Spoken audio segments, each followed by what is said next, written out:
We're all meant to have healthy, uplifting exchanges with other people. Yet why is it sometimes we feel drained, taking on the energy of others, even when that energy is not so good? The truth is, no energy can enter your aura unless somewhere you're permitting it. In this video, we'll explore how to build a more dynamic aura, giving you greater control and enjoyment in your life. Each of us has an amazing energy field called the aura. This aura is reflecting everything that's going on in your life, also everything that you're projecting into life. And this energy is contained within your auric framework. You have an aura, I have an aura, everyone on this earth has an auric field. As a matter of fact, every living thing on this earth has an auric field. That means we are living in a sea of spiritual energy. This energy is all around us and we're interacting with it on a constant level. Now, our individual aura has sort of a framework. It has a shell, if you want to call it, that contains the auric power within it. And this shell also acts as a potential protector, a buffer from the energies around it. But also, we are exchanging energies with each other. When you have a happy experience with somebody, there is a connection energetically that's going on, and it's a very uplifting experience. But what happens if the person is projecting a not so good energy?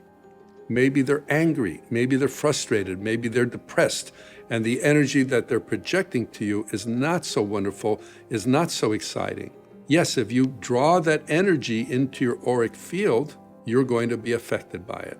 For example, if there has been an argument, if there has been a frustrating inner exchange with somebody and you walk away feeling very depleted, very exhausted, it's because the energy exchange between the two was not on an uplifting level, and it created a draining effect rather than a building up effect. So this doesn't mean that we shouldn't interact with each other, but it does mean we have to understand how we handle our energy.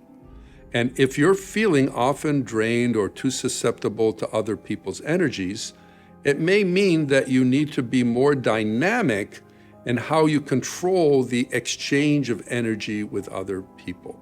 So how do we start to manage that? As we said at the beginning, there's a spiritual principle that teaches no energy can enter your aura unless somewhere you're permitting it. So we do have to invite the energies of others in. We know that experience too, right? When somebody is not giving, when somebody is just holding to their own, or we'd say very thick-skinned or very indifferent, well, there isn't as much exchange and there's no benefit from that. But how do we let in the good and keep the good exchanges going, but are able to release the part that's draining or pulling on us? How do we do that? The first place to start is to watch your own thinking and feeling. So when you if you were to get into depressed states of consciousness and get into these dark, morose thoughts, that starts to create a darker energy in the auric field. And unfortunately, it tends to weaken the auric field, which makes you more susceptible to outside influence that is not so wonderful. So in other words, if I'm very depressed about something, that energy of depression is in the aura, but it makes it also more potentially open to, receiving energy from others that are not so wonderful. Yes, you could say it's like attracting like. Sometimes we attract our more depressing elements because we're in it ourselves. But other times it's just, there's a weakness. Because sometimes these negative energies come at us with a little bit of intent. And if we don't have the strength to push it back, so to speak, it can kind of move in a little bit. So the answer there is watch again your own thinking and feeling. If you notice you're getting into these distressed mental, emotional states, yes, of its own, you should be wanting to release those things, but also realize it can make you more vulnerable to outside influences that will create more sensitivity and feel like you're getting more bombarded and more drained by other people's energy. So that's a first place to start. Another very important one is don't play the role of the victim. So many times we complain. We say, look at what happened here. Look at what's going on here. Look at what's happening, what this person's doing. The more we are putting our attention on distressing things going around us, what we don't realize is we're inviting that energy into our auric field. And as we invite that distressing energy into our aura, of course we're going to feel drained. Of course we're going to be zapped. So we focus too much on negative things, and this is not necessarily first coming from our own thinking, but we put our attention on it, we draw that energy right back to us. And that's the role of the victim. You want to be in control of your life. You want to be in control. You need to be aware of the dangers that are out there in life, for sure, but not draw that power in or blame others for what's going on. The minute you play the victim, why are you surprised when you start to feel like a victim? So another thing to remember is you're not always in control of what's going on around you, obviously, but you are in control of how you handle what's going on around you. So be careful of being reactive to too many things. Sometimes we have this knee-jerk reaction to something. Oh, you hit me? I'll hit you right back. And when we get into that mode, again, we get into the thick of it energetically, and that exchange starts again to move on a more disturbing level. So if someone is doing something that's not so wonderful to you, stay centered. Stay centered. Now, you may have that still act strong, but if you're coming from a place of strength, you're not yelling and screaming at them, but you are coming from a place of strength to keep that energy at bay, to keep that energy from not entering into your aura. If you don't react to that negative energy, it doesn't enter into your auric field, and you won't feel so drained. Now, it may take a little effort to do that, and you may feel the effect of that, but you'll notice that, oh, I'm staying centered, I'm staying balanced. My canoe did not tip over by this. That's another very important key energetically. And this is a big one, why we may absorb other people's energies. False sympathy. We've all had the experience of a good friend or a loved one coming to us with troubles, and we're the listening ear or the shoulder to cry on, and they sort of unburden themselves, and at the end of the exchange, they're saying, oh, thank you, I feel so much better now, I really appreciate everything. And we're happy to do it, but you're so exhausted, you're just ready to go to bed right at that time. Well, what happened in that exchange? You're in this energy field, and let's say you're in a good place. Your friend or loved one is not such in a great place right now. Again, this could be happening on a completely unconscious level, but what are they doing? They're drawing energy from you. And because you have sympathy towards them, you're permitting that to happen. So what are you doing? You're permitting them to pull on your own energy field. Then why are you surprised when you're feeling drained after that? Our beloved teacher Barbara used to talk about sympathy. The problem with sympathy is it's now two people drowning instead of one. So what do we do in this situation? Let's say someone is coming to us with their troubles and we love them and we want to help them. Well, you can be truly the listening ear and helping, but it doesn't have to come from a place of sympathy. It can come from a place of compassion. In compassion, there's still an exchange of energy, but there isn't that pulling of energy. Because your goal is not to give them your energy. Your goal is to help be a channel so that the light can go to them, so that they can rise up and solve whatever problem there is and whatever you can do to help solve the problem. So if you notice you're too sympathetic to people around you, you're actually not helping them most of the time because you're identifying with their ills. You're identifying with their problems when the focus should be on the solution. Mother Teresa, that helps so many people, she would see people in the worst of situations, the most destitute of situations, but she saw the divine spark in them. And she would say, I'm here to help give them their sense of dignity.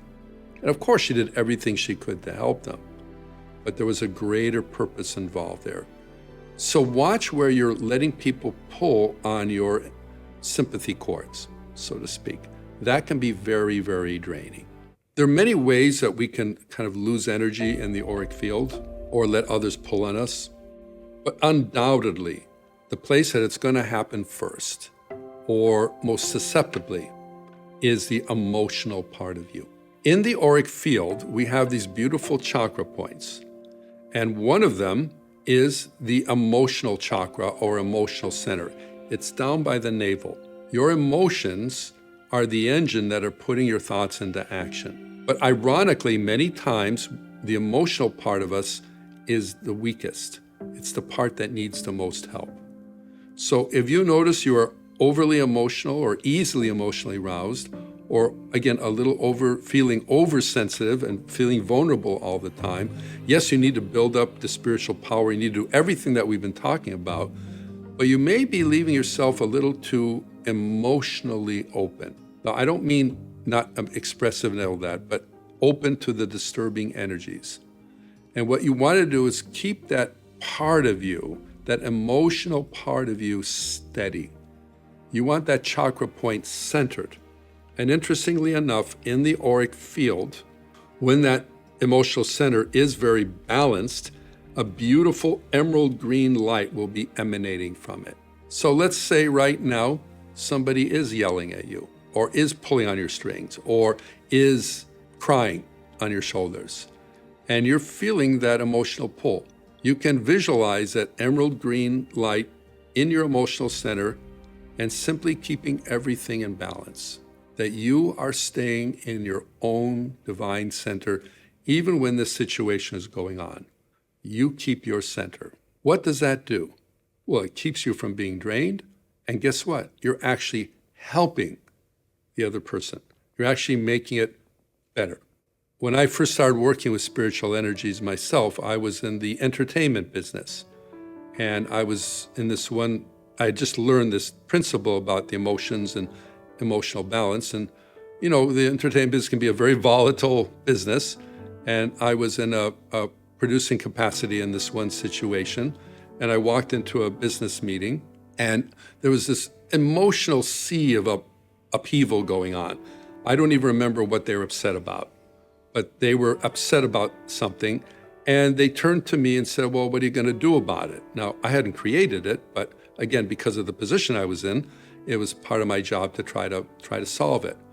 I didn't have an answer at that moment.